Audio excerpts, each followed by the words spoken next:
Welcome to Building Dreams, an insider's guide to home building with Timber Block. I'm Penny Carrick. And I'm Curtis McCurry. Thank you for listening. Today, we've got a real treat for you. We're chatting with Aaron Burns of TB Build, headquartered in Worcester, Mass.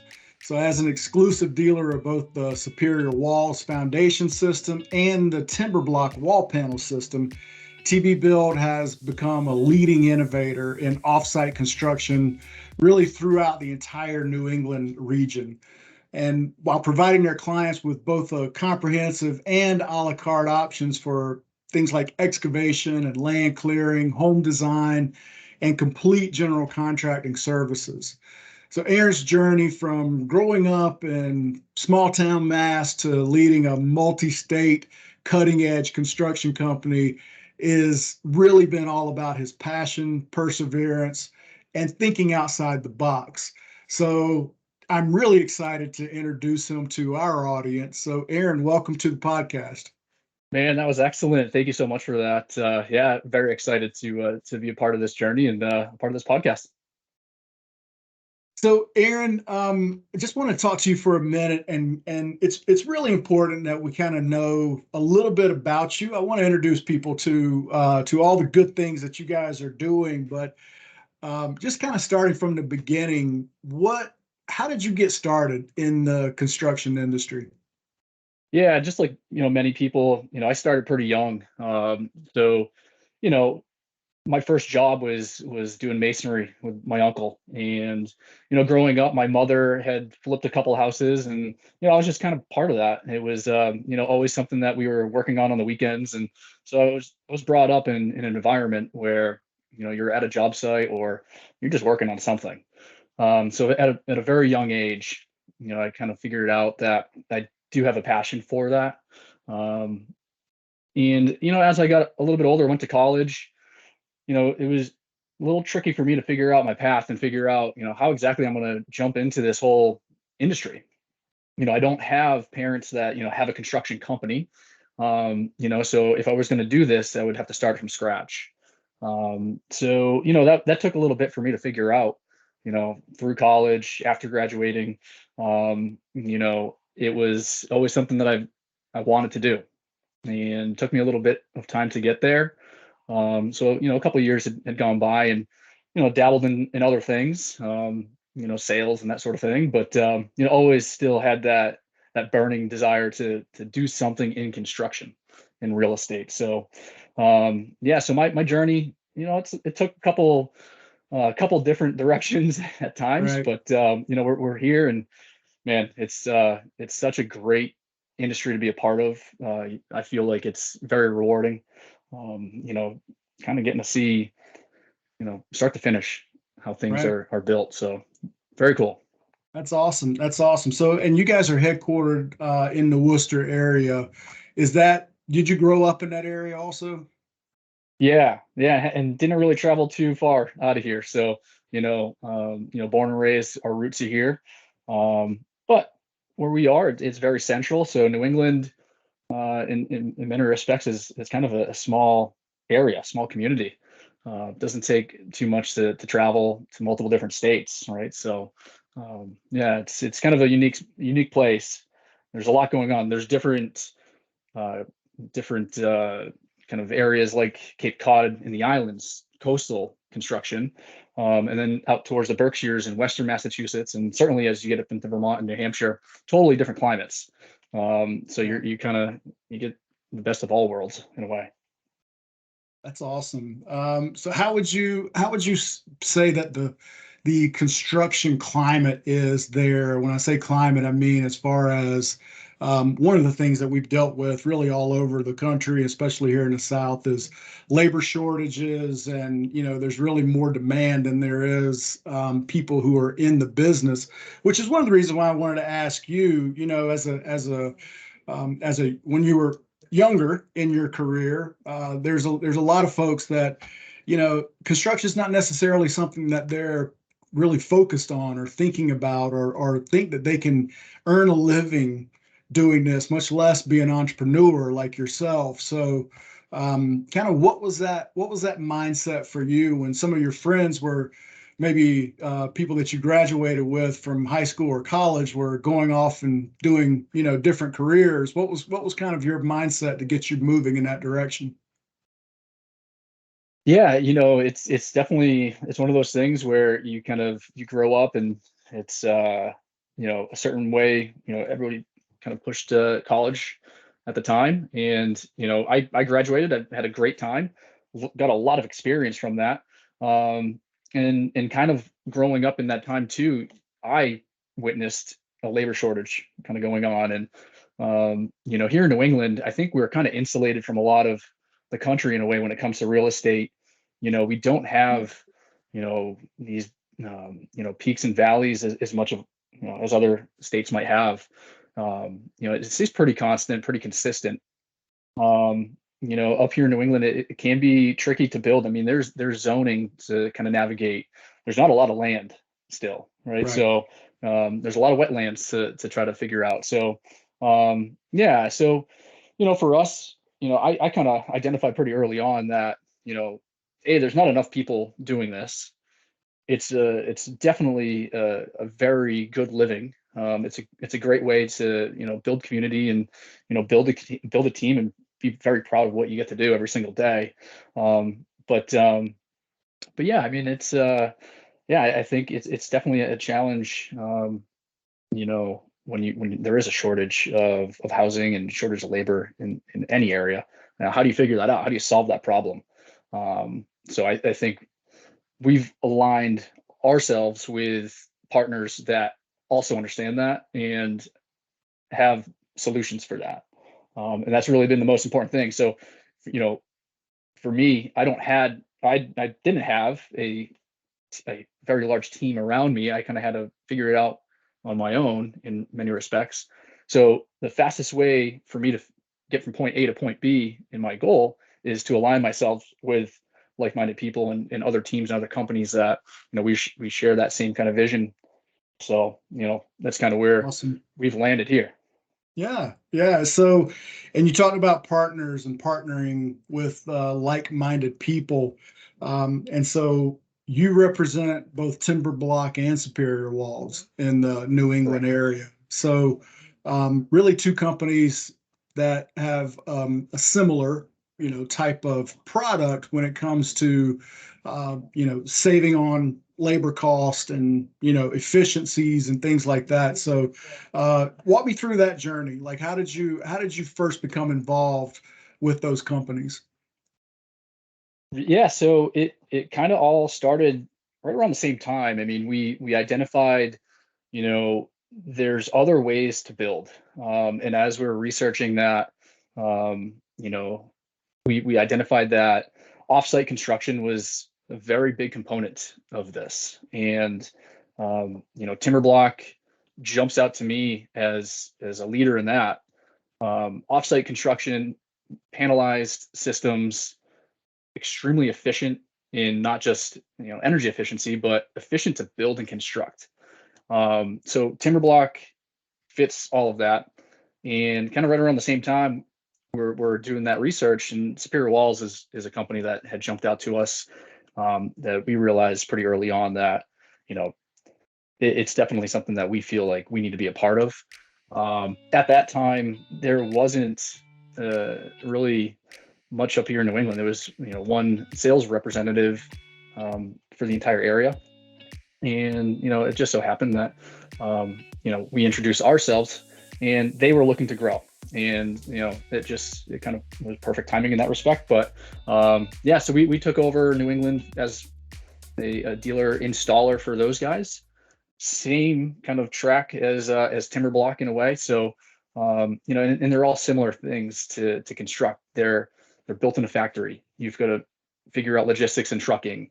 You've got to identify the areas to set up a crane, and the panels set with a crane, and it just goes fast. So understanding logistics and timelines, and just getting the materials all to line up is really the name of the game.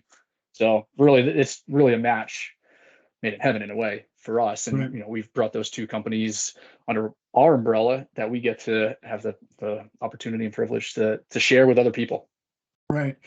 That's awesome. And so with Superior Walls in particular, so they're offsite made, produced concrete panels. So you just want to walk people who are maybe not familiar with the Superior Wall system, just give a quick bird's eye view of what those advantages are and how it works.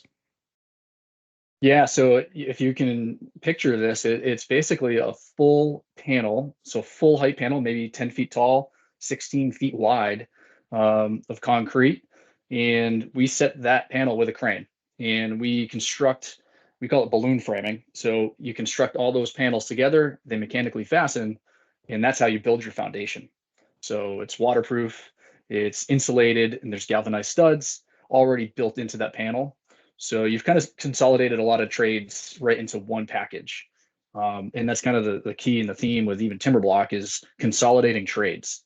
How many boots are on the ground at any given time on a project is something that, as we've seen, it's a problem we need to solve because there's not enough Right. people out there.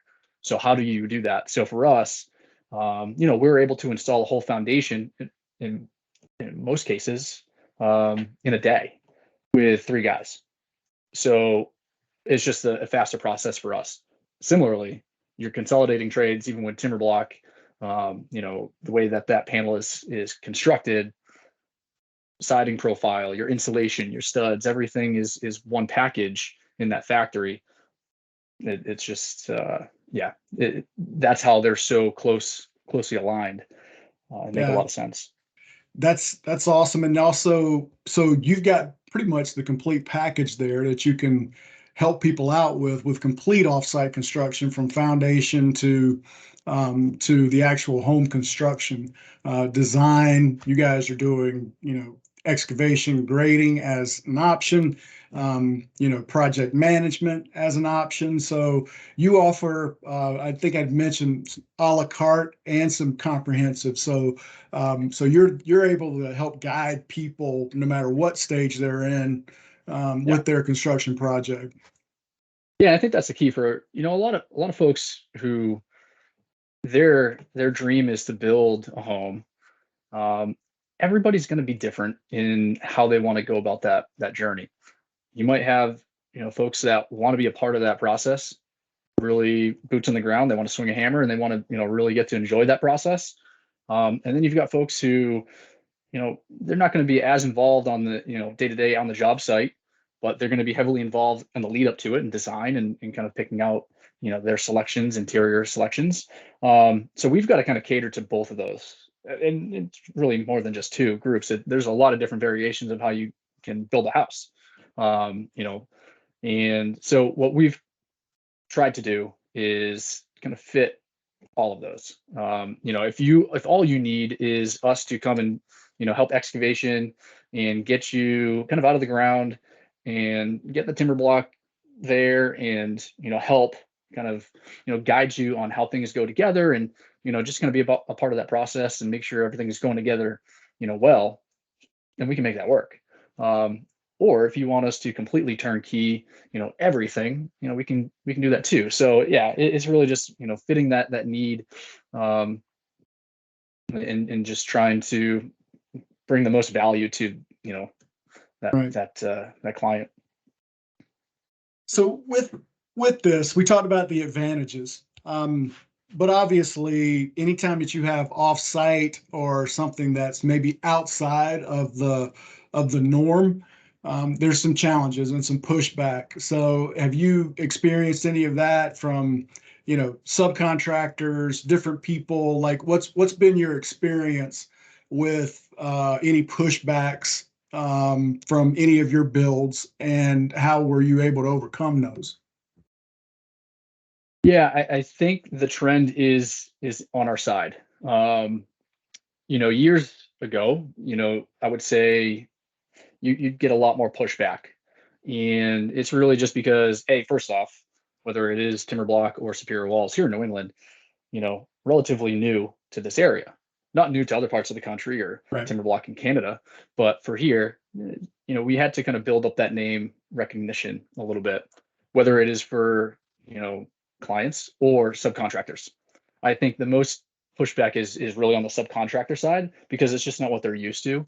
But our goal and our job really is to coach them through that whole process, make sure that they have all the information that they need in order to get their job done. Because at the end of the day, they want to get their job done. They want to do it well. And if they have questions along the way, then obviously there's an issue there. And we got to solve that.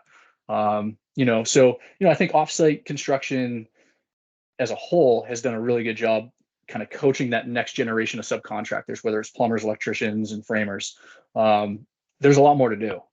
And I think that's really where we need to continue to take this. As building codes change here, and obviously, folks are getting more and more accustomed to seeing kind of offsite built structures, whether it's panelized or modular or what have you.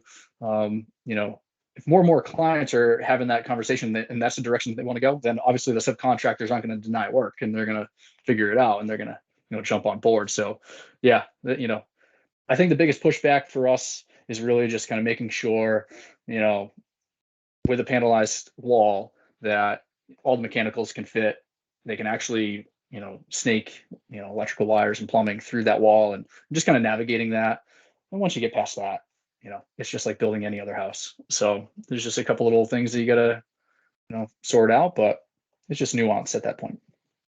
Yeah. So, I mean, with that in mind, where do you see I know you guys are, really expanding and growing your business and your influence there in New England. Where do you see the industry going over the next 10 years? Do you feel like it's going to be, much more prevalent?